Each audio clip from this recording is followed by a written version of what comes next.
Hello everyone and welcome to another episode of Minecraft. It is episode 88, 12 away from 100, not like I'm counting. And I think I'm just gonna continue to freaking try and break records, just like another thing that broke records. I don't know. Coming up with a fun intro is hard, okay? Yeah. Oh man, I talked before about how I'm a women's basketball enjoyer, slash just someone who just likes basketball. So yeah, anything new happen on that front as of April 7th of 2024? Gee, I wonder. There's this state called South Carolina. I think they were admitted to the freaking US in the 1800s or something like that. I don't know what stance they were in terms of like the whole like Civil War slash Confederate Union kind of thing. But anyways, South Carolina has won freaking the women's national NCAA basketball championship to pretty much like no surprise. I mean, it wasn't that freaking shocking. They had an undefeated season. They went 36-0. Dawn Staley is an absolute legend,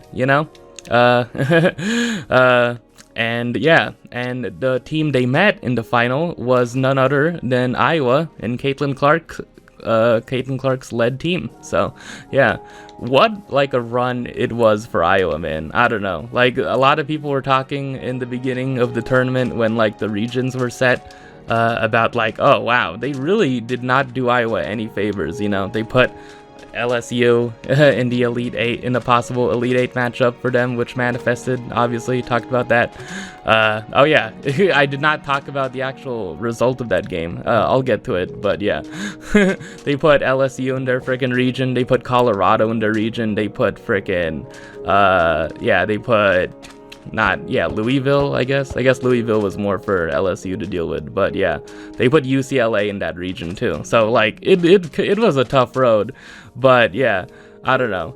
Going into the women's tournament, I think I mentioned it a little bit when I talked about Caitlin Clark declaring for the WNBA draft. I personally was like, I don't really care what she does in the tournament. I mean, I kind of just want to watch her in the WNBA, but I guess this whole run has just been a nice little cherry on top, and I feel like how it ended for her in terms of Caitlin Clark's, career. There's been so many freaking discourses, discussions, debates around, is Caitlin Clark, can she be considered the greatest college basketball player of all time, right? With like all the records she's broken and all the freaking stuff and all the scoring, and like there are so many people being like, well, she needs a championship if she wants to be considered the greatest of all time, right? Namely by players, such as Rebecca Lobo, Brianna Stewart. I feel like Diana Taurasi would also be in this camp too, right? And it's like, I wonder what the common factor in these players is. I wonder what school they went to where they won their championships. It's like, look, guys, can't we all we can all agree that she is a GOAT, That's what Dawn Staley said after they won the championship, when she was like on the podium being interviewed by Holly Rowe. And I don't know, I feel like Holly Rowe has been the subject of like discussion by, I think, like mainly like black women's basketball fans on Twitter, of just like, we like, why is Holly Rowe like this? Like why we can do better as women's basketball. We can have better women's basketball freaking analysts slash journalists who interview players than Holly Rowe, right? But I don't know, I feel like she did a decent job. There was this whole thing made of like before the tournament coming up, where there was a headline that said that Holly Rowe will be the designated Caitlin Clark reporter, and that kind of rubbed a few of these like fans the wrong way, which kind of, and also just like there were people posting clips of like like Holly Rowe being awkward or like bringing up like trauma when interviewing freaking WNBA players, particularly like when they just first get drafted, right? But I don't know. I don't know what the current freaking situation on that is. But anyways, yeah. Yeah. Don Staley said in her post game interview, well, when she was on the podium, because the first post-game interview with Holly Rowe, like right after they won, was really emotional. You know, you can tell that it really meant a lot to her. You know, it's just nice to see. You know, it really. I mean, yeah. I mean, of all the results of how this tournament would go, I feel like this is a pretty great result. You know, because like Iowa did not need to win this championship, right? Like they probably were not gonna win. They didn't need to win. And personally, like I was surprised they hung in there that long. To be honest, I'm being honest here. I did not watch the first quarter at all. And in the first quarter, Caitlin Clark scored 18 points and like hit a bunch of trees, right?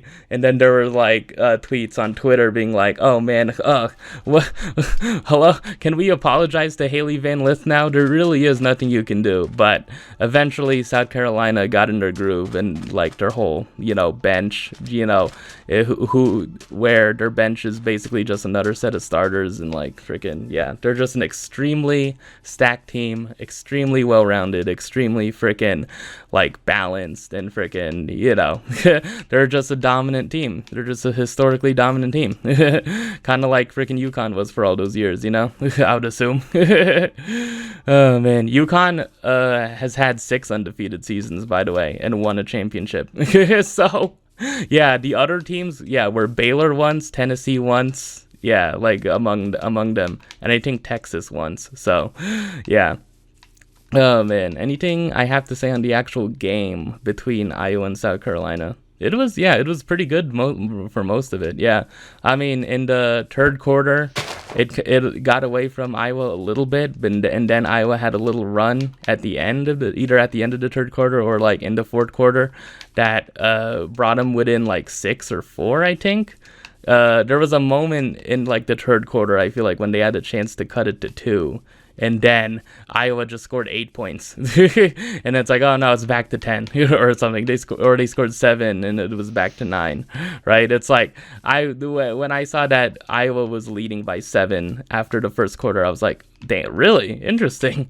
But I think I was also like, oh yeah, South Carolina's gonna go on a run, right? Like, you know, unless Iowa goes up by like double digits. I mean, I don't know. Like it probably, that's probably how it was gonna go. You know, probably how it was gonna go. So yeah, anyways, South Carolina, props to them. Congratulations to Don Staley and all of the players, all of the players I can name. Let me see: Malaysia Fulwiley, Chloe Kitts, Camila Cardoso, Tessa Johnson, Raven Johnson, Bree Hall, Sanaya Fagan, I think.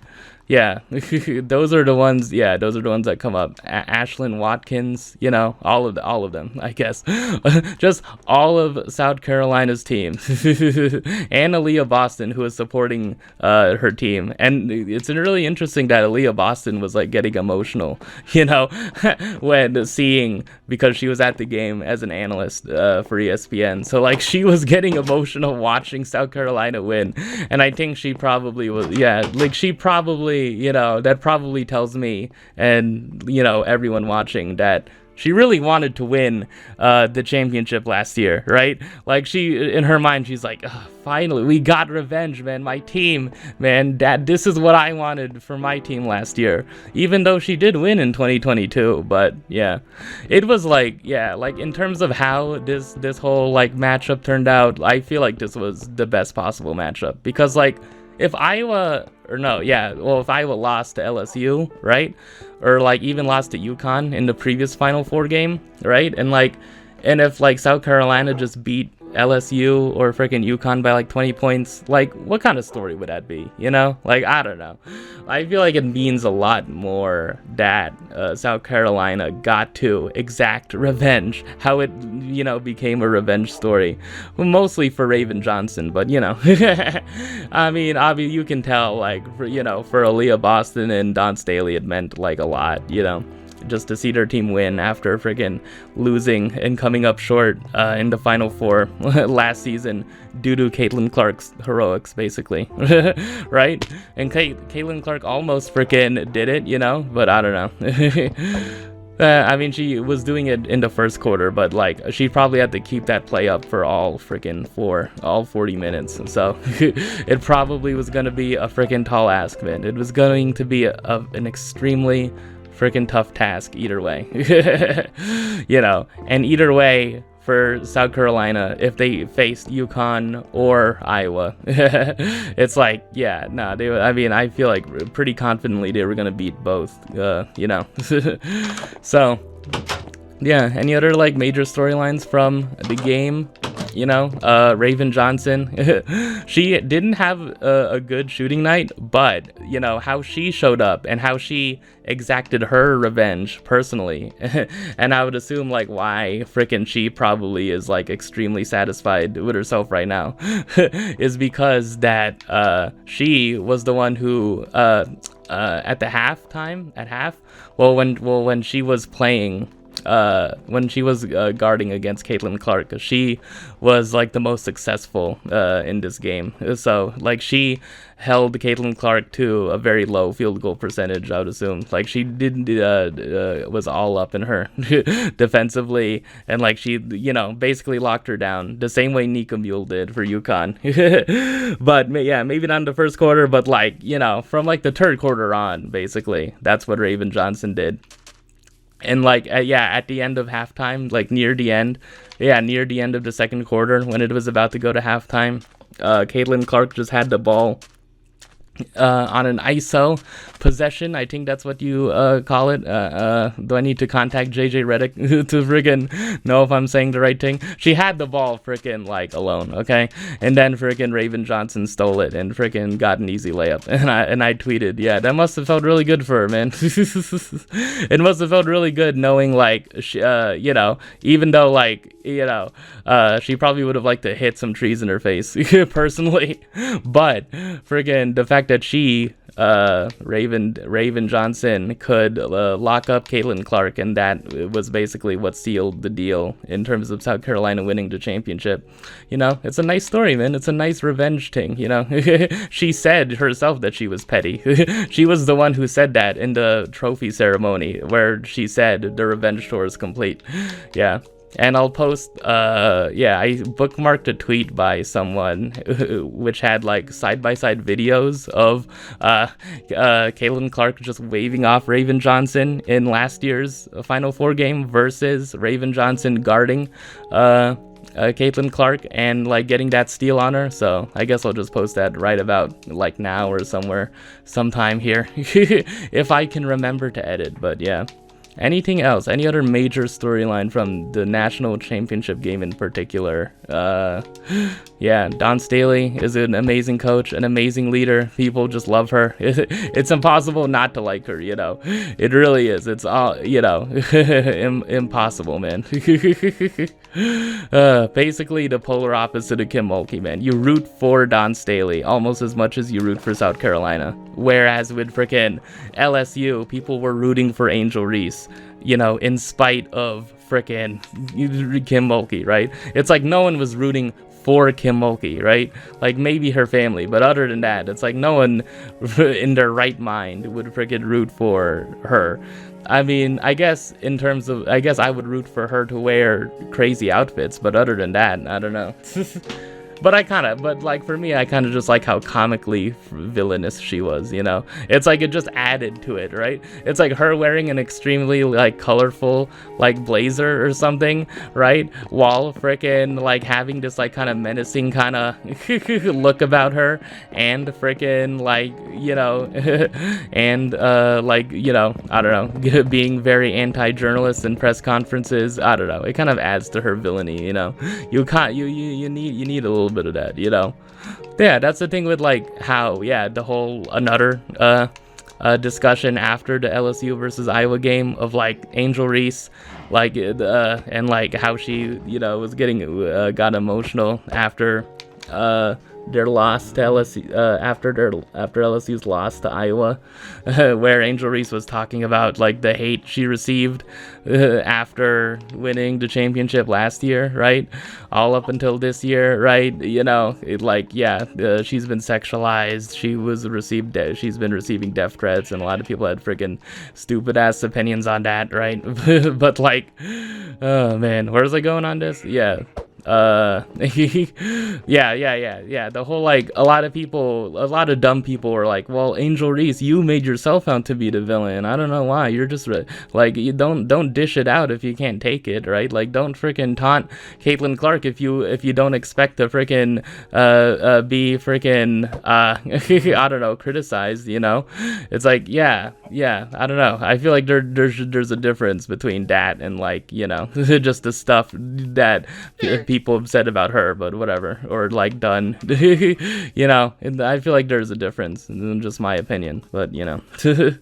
Anyways, but like, yeah, the larger point I guess I was trying to make is that the villain of LSU is Kim Mulkey. It's obviously Kim Mulkey. The villain of LSU isn't freaking anyone on the team. It's not the players. It's literally Kim Mulkey. Like, I thought that was clear, right?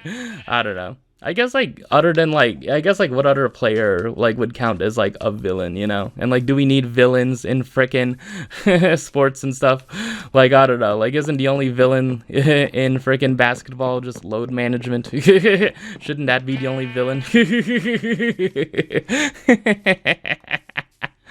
Shouldn't the only villain in basketball just be freaking star players sitting out freaking games, particularly ones who play in Philly? Okay, stop. I'm joking. Okay, it is nice that Embiid came back, though, you know. I am legitimately scared. I'm legitimately freaking scared because the Bucks have lost 4 in a row now. Goddamn, it's scary, man. Please, man, it's come on, man. I think I'd rather have the Bucks face the Heat at this point, man. Please, oh my God, dude. It's just, oh man, yeah, Doc Rivers, man. He just had to take that job, man. He just had to take that job. As Gilbert Arenas always points out in Gil's Arena, it's like he was a consultant. Like, why was he consulting with the damn team? Like, why did he, like, what was he consulting? Like, he was consulting Adrian Griffin? It's like, well, when he was consulting Adrian Griffin, like, the team was doing really well. And then when he took over as coach, the team, had a rocky start, found itself a little bit, and then friggin' has been rocky as of recently. It's like, okay, I don't know what to really say about that. Oh, man. Anyways, so basically, anything else from the women's national championship game before I go back to the past? Anything? Yeah, I mean, I feel like the legend of Caitlin Clark has already been sealed, has already been written in terms of her college career, like she broke a bunch of records, she helped lifted women's basketball. She was like pretty much the main player who brought women's basketball to the eyes of so many freaking new people, right? And new viewers, and got so many men who have probably once in their life thought maybe they should lower the rim, gotten those men to watch women's basketball, It's like she's left a legacy. Like, that's the legacy she's left. The legacy Caitlin Clark has left on women's basketball during her college career is that she brought so much more attention to the sport. That's basically it. It wasn't her alone, right? Obviously, Paige and Angel Reese did that also, right? Obviously, Juju's gonna do that. Obviously, freaking Caleb Padilla did that a little bit for me, but unfortunate. Oh man, dude, that possession in that freaking UConn USC game when freaking, oh my god. I'm thinking of one possession in particular. Two possessions actually. One possession was when Paige was just driving just extremely freaking hard, and her number 45 was the defender in that possession, and then she was just like driven back and with her hands up, and it's like, yeah, no, you were no chance at frickin' defending that. No chance. The other one was where it was like, I don't know, it was a play where like UConn was like passing the ball a bunch, right? They were passing the ball like all over the place between like Paige and Nika Mule and frickin', I'd assume like Aaliyah Edwards, right? They were in a set. They were in an offensive set where they were like passing the ball a bunch around the 3-point line. And then frickin' I just saw her frickin' run around. She was just running around and around, and I was like, dude, how much is she running around on this play? And then in the end, a player passed to Nika Mule, and then she shot an open tree, right? It was to get a freaking open tree, I would assume that set was. And then I saw her freaking like try to close out, but did not work. Those were the two possessions. But yeah, that's the legacy freaking Caitlin Clark has left. It's like I wouldn't even be talking, I don't think, about freaking that player, or like really like any of the like players other than just only Caitlin, Paige, and Angel Reese, if not for just like her. I feel like well, I don't know, to word it better, I feel like Caitlin Clark was like, Caitlin Clark ideally was for me the gateway in order to freaking pay more attention to the women's college basketball landscape. Like Caitlin Clark was like the door that made me like be like, oh, I actually want to watch more of this. And and it also led me to check out USC's University of Southern California's Instagram account and see stuff like that. That's basically the legacy Caitlin Clark has left. Just it's nice. I would assume like for most like people, right, like their interest is just gonna begin and end with just only really the star players, right? But that's I don't know, like that's fine, right, as long as like freaking people will always be interested, right? I don't know. It makes me like wonder about next year, right, where there isn't going to be Caitlin Clark. I mean, Paige Vectors is still going to be in college for one more year, but I don't know, like Cameron Brink and Caitlin Clark, Angel Reese, they're all in the WNBA next season, right? And the draft is literally on the 15th, so it's literally in 8 days. So yeah, and Camila Cardoso, yeah. Oh man, I don't know. And also another freaking related discourse about that is that Diana Taurasi like had some comments on the Burden Taurasi show, where freaking where a lot of people interpreted it as like Taurasi being like really petty, right? Like she was asked like she was asked by Scott Van Pelt, like how is Caitlin Clark gonna transition into the WNBA, like what's awaiting her there? And then Diana's like, reality, it's like, she's gonna be playing with grown women, she's gonna be in for a reality check, she's gonna have it tough, man. And it's like, look, man, I would trust the freaking WNBA veteran, man. I would trust the freaking WNBA freaking champion like 3 times over. I would trust the freaking one of the players people would consider to be the GOAT of women's basketball, professionally at least, right? Like I kind of would trust her freaking view on things rather than just saying that she's a hater, but whatever, it's fine, I guess. Again, it like people are talking about it and being like, see, this is the same exact freaking thing. It's like freaking, this is why freaking there's a divide between the old heads and the, it's like, okay, all right, okay. This is we're done with the early 2000s, man. Freaking the bravery, oh god. Well, this is I don't know why that got into my head. Oh man, freaking the Rapture, Fisher Spooner. Oh man, Electro Clash. Oh god, we are done with the early 2000s. Meet me in the bathroom. Oh god. Early 2000s, as in like, I guess that's when freaking Diana Taurasi was like drafted into the WNBA, I guess, but whatever. like 05, I guess, like early mid 2000s, I guess, whatever. Oh man, anyways, how long has it been? Oh man, hopefully not that long, about half an hour.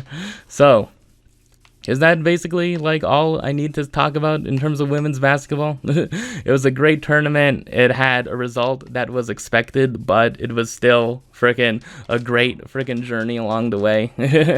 I saw a lot of players. I learned about players, you know.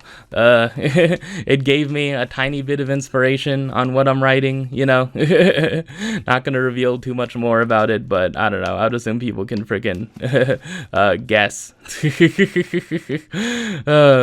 Based on what I said last episode too. So yeah, I mean, do I really need to recap like the previous games? I mean, yeah, okay, I guess if you want a quick recap, like UConn and Iowa played a really close freaking game, and then there was a freaking illegal screen call on Aaliyah Edwards late with like 3 seconds left, and like you know, the reaction immediately was like, why are refs making that call, you know? But you know, there was also another set of people later on who are like this is an illegal screen. Like, look, it's bad, you know. But like, why should it not be called just because there's only 3 seconds left in the game, right? And yeah, I guess. But like the overall sentiment, which I agree with for UConn, is like, why couldn't freaking, you know, the players decide the game, you know?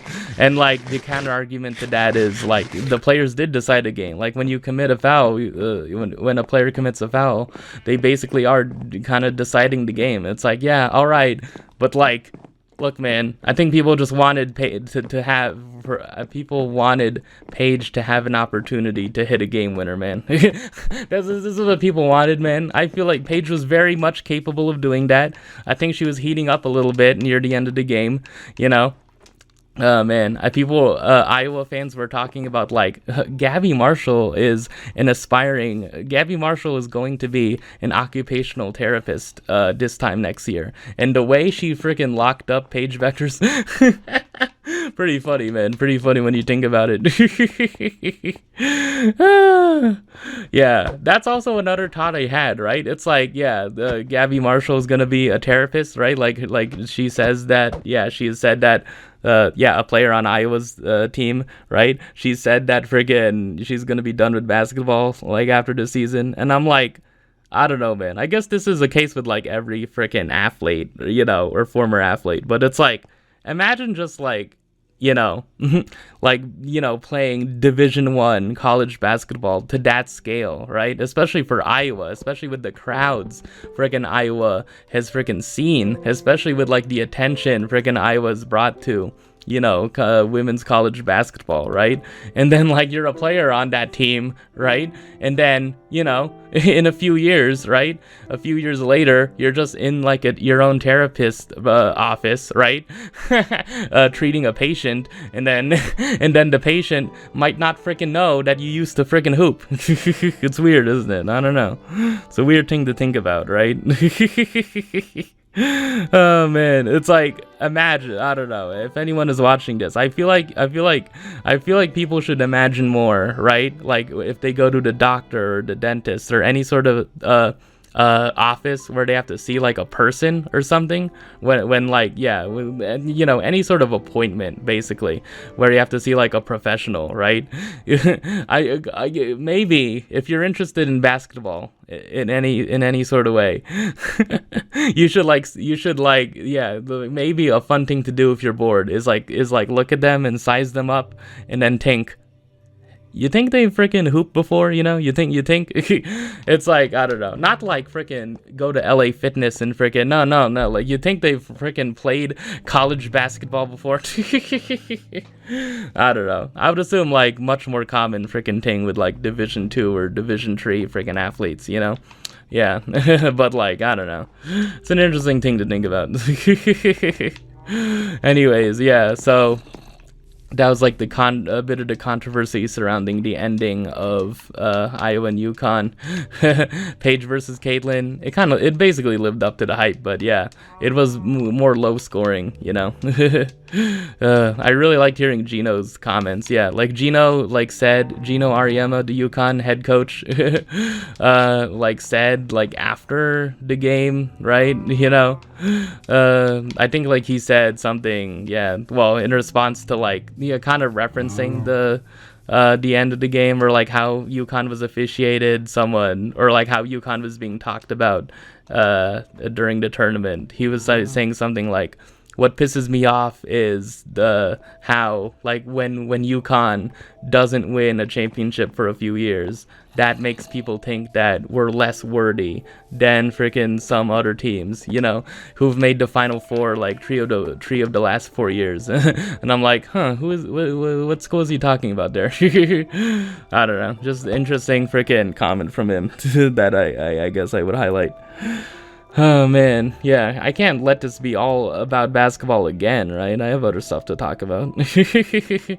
I have other stuff to talk about. There's other stuff that is above basketball for me, like God, you know? For Don Staley, like God is, you know, above everything else, right? You know, like she got into a bit of controversy. I mean, not it wasn't controversial, right?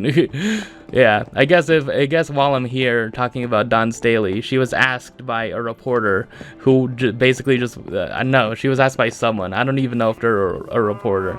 She was asked by someone for basically like engagement for like potentially like stirring up like a firestorm, basically.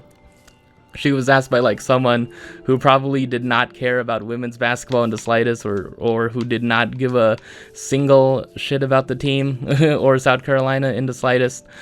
She was asked by someone if transgender women should be able to play in freaking women's sports, and then she said, yes, I think they should be allowed, and I hope freaking and you know that this is gonna freaking blow up for me just saying this, right? It's like, yeah, it's like, what why, man? It's weird, you know, but it is cool that freaking that she, you know, was able to stand on business like that. If I am to use freaking the terminology correctly, I'm sorry, man. I'm sorry. I'm freaking a Gen Z person, freaking appropriating freaking slang, but goddamn, dude, I don't know.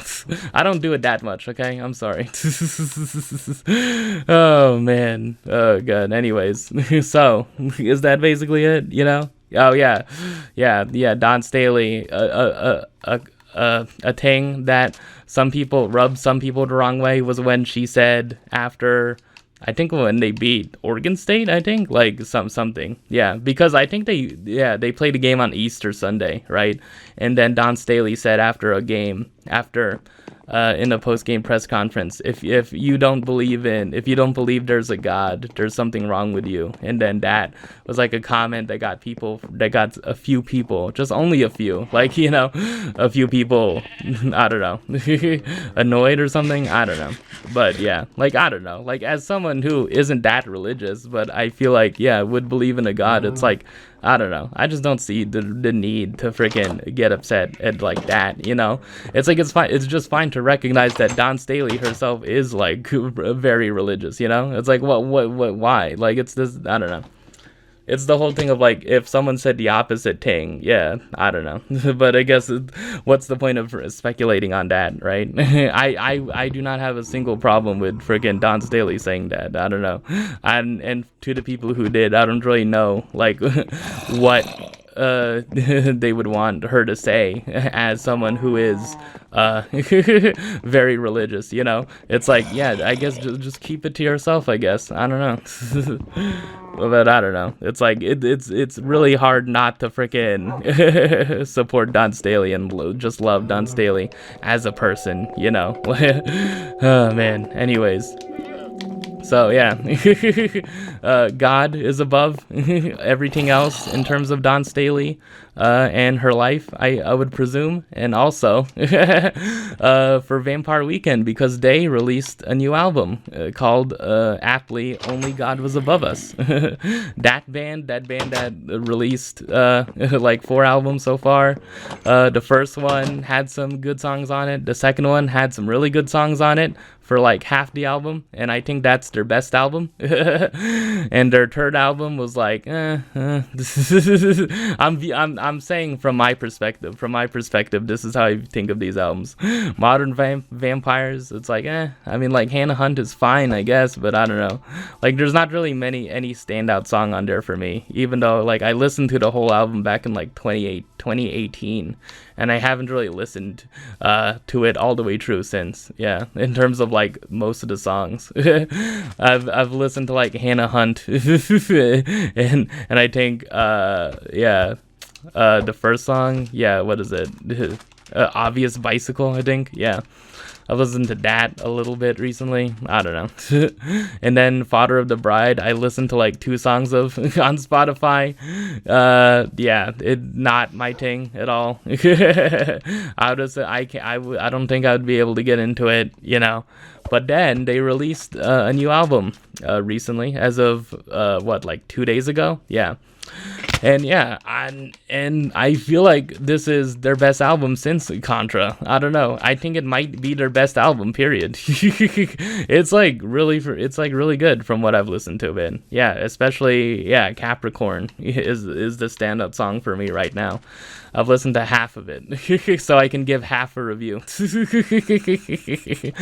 Oh man. Anyways, my half a review of Only God Was Above Us. It's like good. Yeah, there's a lot of really. Yeah, it's basically like very like referential, you know, to like Vampire Weekend's like past as a band. It's very aware of like. It's a very aware album, you know. I think there's a lyric that said like dying young, and like it's supposed to be a reference to Diane Young, which is a song on Modern Vampires. You know.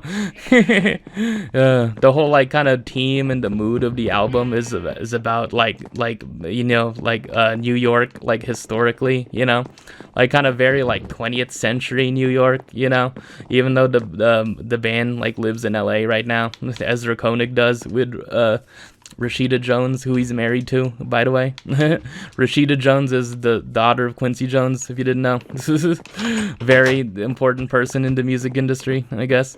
Yeah, so yeah, it's very like inspired by like classical, I don't know, like classical in terms of like, I don't know like what decade. I think it's just generally like 20th century, because like the music video for Capricorn, like it's not, I don't think it's New York like post 9/11, definitely not.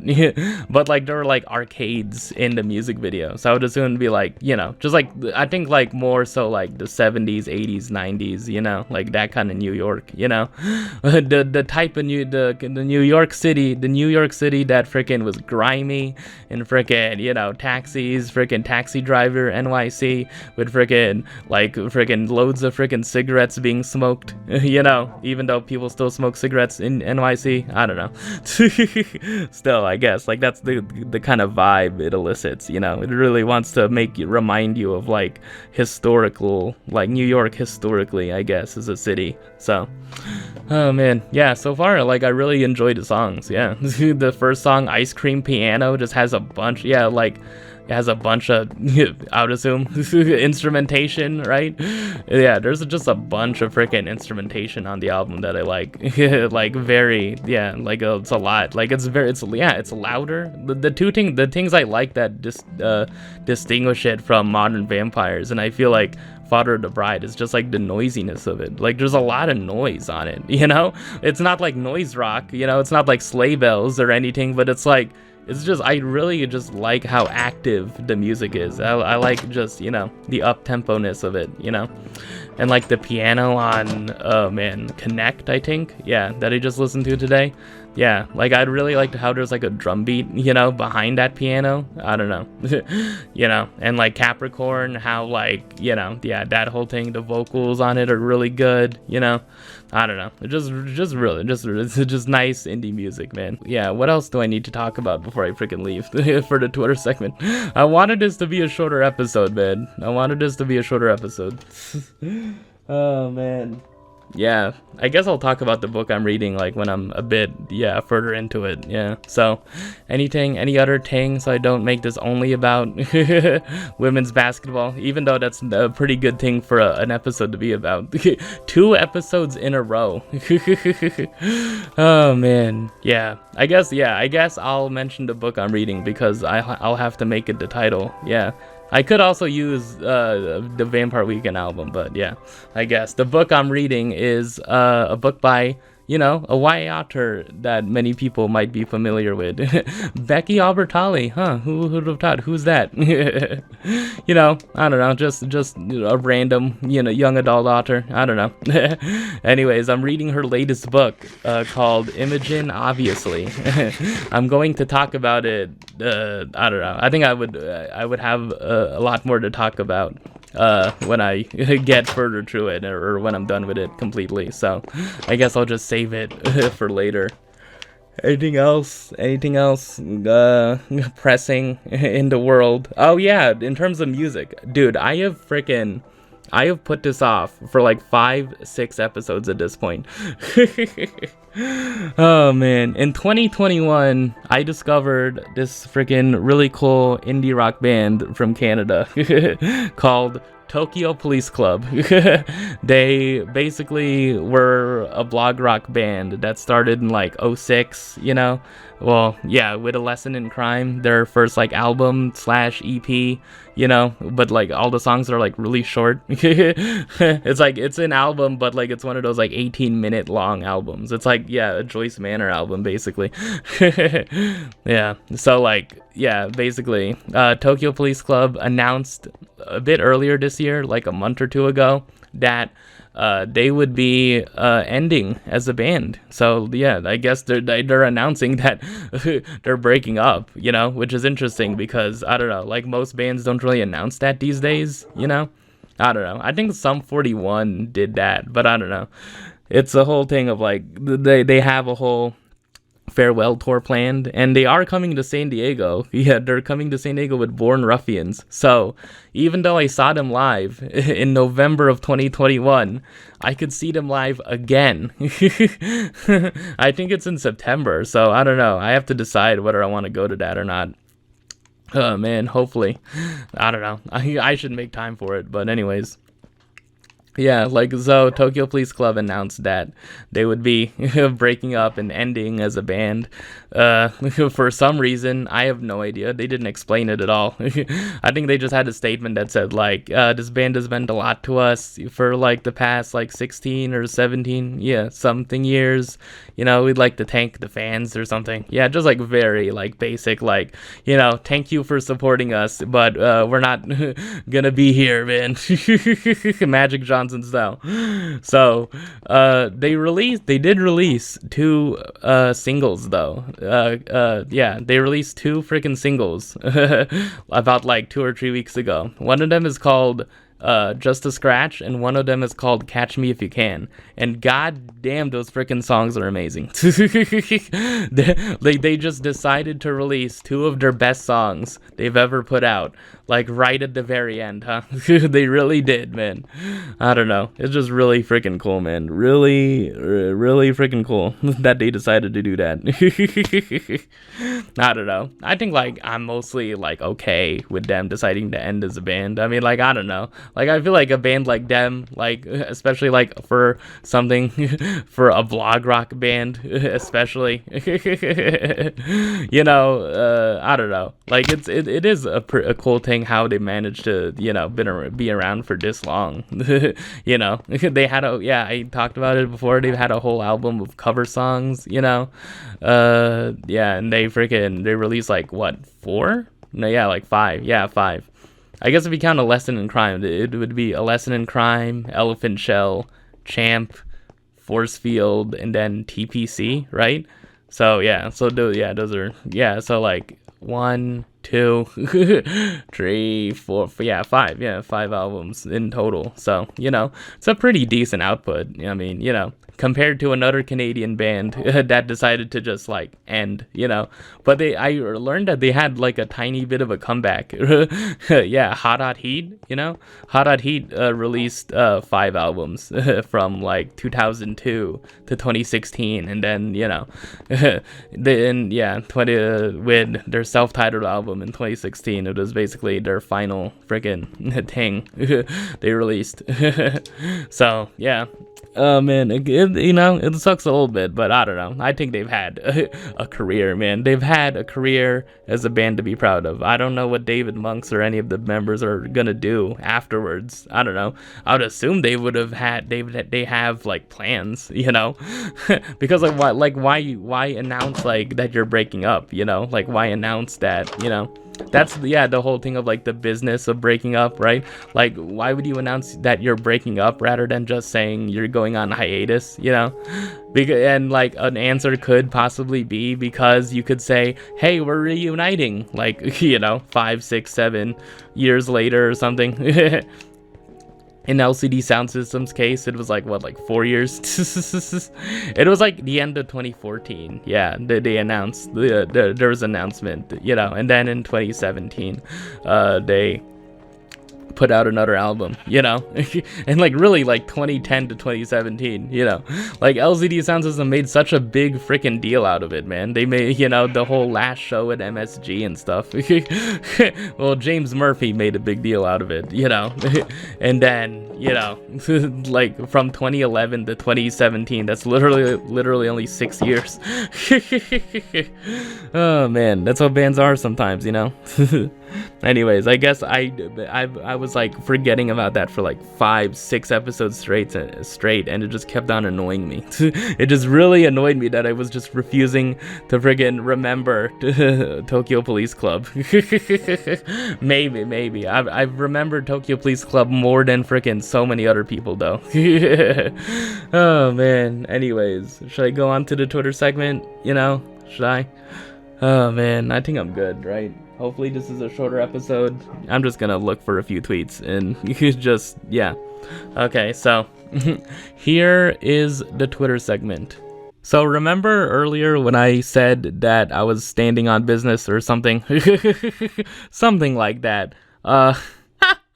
You want to know someone who did not stand on business, did not stand on saying something? Okay, so I said last episode there was this rapper named Kendrick Lamar, right? And then he dissed J. Cole and Drake in a song talking about whatever, the big tree. What's the big tree? The big tree for me is SSOH PKC, Uber Haxer Nova, and Sly Fox Sound.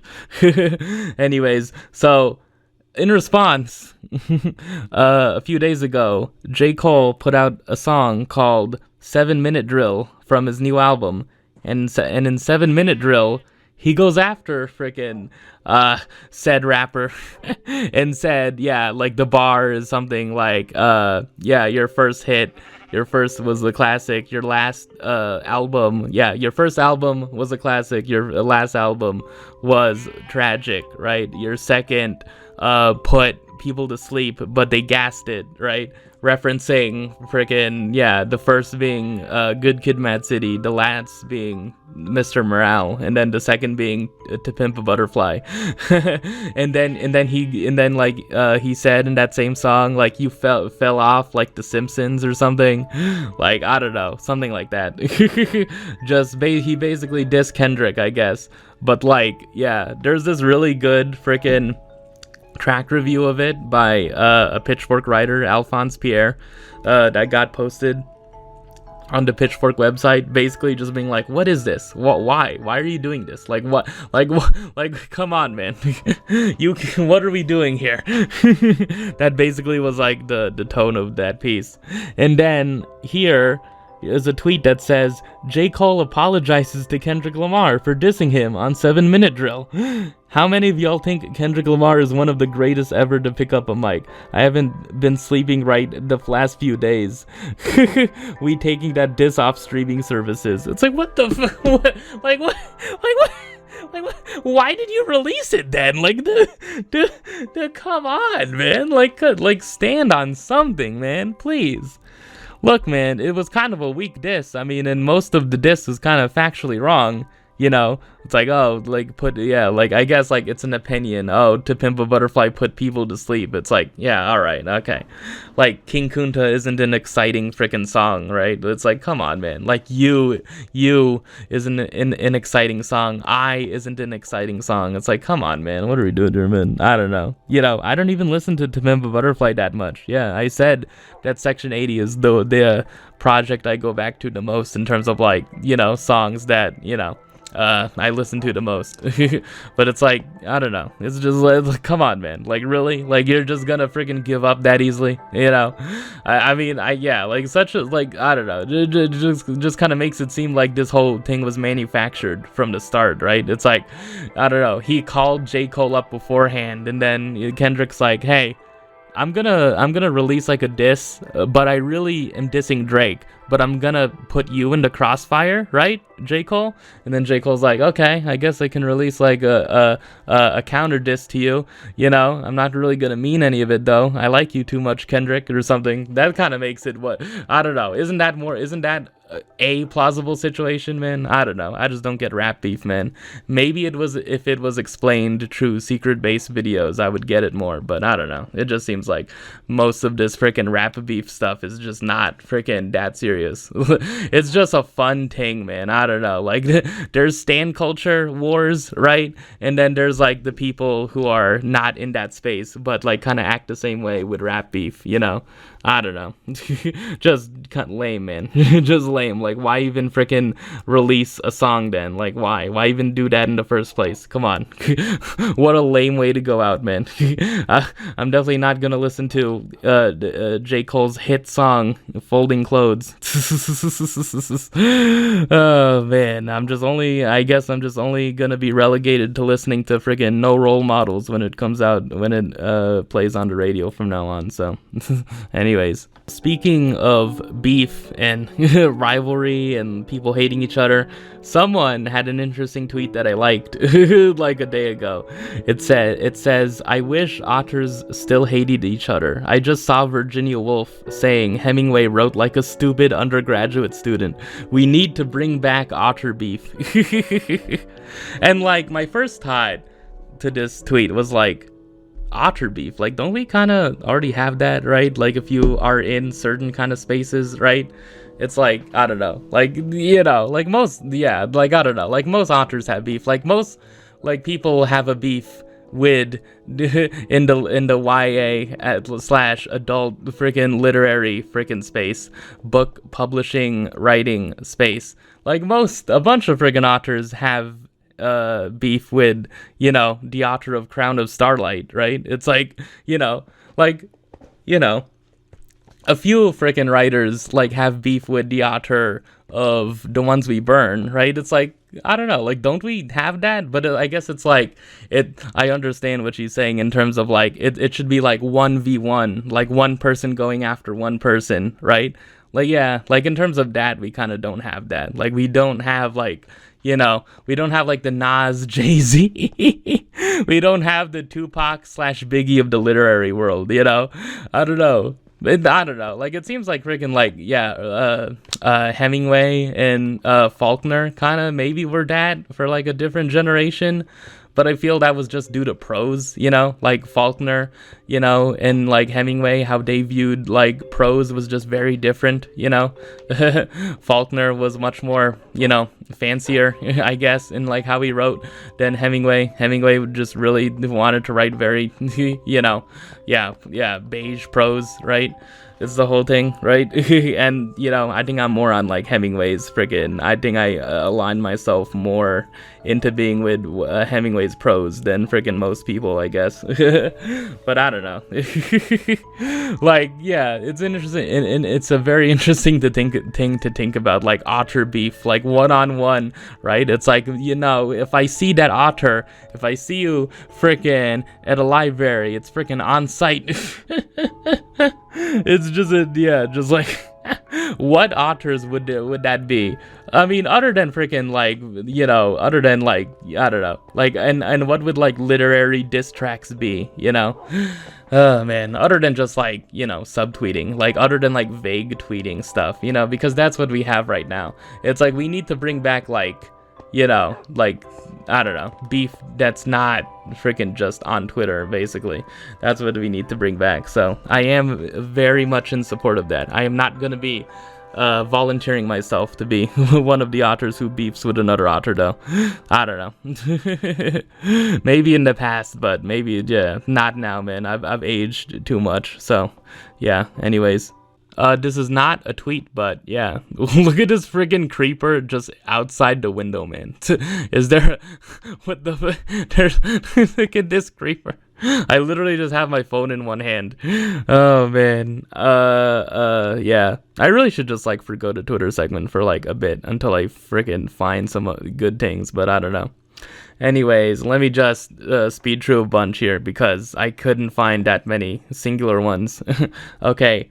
Kate Martin can play in the WNBA, and you can't tell me different. Yeah, I maybe Gabby Marshall can. Maybe she can be an occupational therapist when the WNBA season isn't freaking active, because I don't know, her defense is pretty good. And then another tweet, can't wait for all the pics tomorrow, captioned, I'll stare directly at the sun but never in the mirror. LMAO, there really is a perfect Taylor Swift lyric for every single occasion. And then another Taylor Swift stand tweet, should I let my 11-year-old stay home from school on the Tortured Poet Department's release day so that we can stay up the night before to listen? Damn. The reappearance of Rachel Price is really rewriting my brain at this very moment. And the Rad Brad. Ooh, can't believe it's been 14 years since I uploaded my first video on YouTube. Have I watched his videos? He posted like, I think it was like a Let's Player back then. Oh man. And then someone tweeted, Dawn, don't call no timeouts. She just stared at her team and they know what to do. Oh man. Netflix has a skip the foreplay feature. And then, it feeds into freaking even more discourse. Come on, guys. Look, man, I do not think this generation is as sex negative as people are making it out to be, man. Look, okay, no, man, that's enough of that. Y'all not talking about Chloe Kitts enough for me. Oh, I had a really funny thought. I think I can only say this once. Hopefully it doesn't become like a big thing, but look, man, I have a very, very fun thought.